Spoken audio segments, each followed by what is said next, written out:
காலையில இருந்து சாயங்காலம் வரைக்கும் டிவில கிரிக்கெட் பார்க்க வேண்டியது, தம் அடிக்க வேண்டியது. இதை தவிர வேற என்ன வேலை இருக்கு?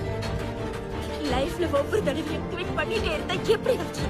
அப்பா, நீங்க திரும்பவும் கிரிக்கெட் விளையாட மாட்டீங்களா? நீ சொல்லு, ஆடுவா வேணாம்?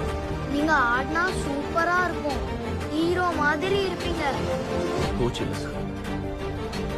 லைக் கரெக்டாக தான் கேட்குது.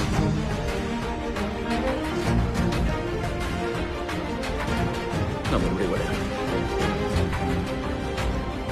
இந்தியன் டீமுக்காக விளையாட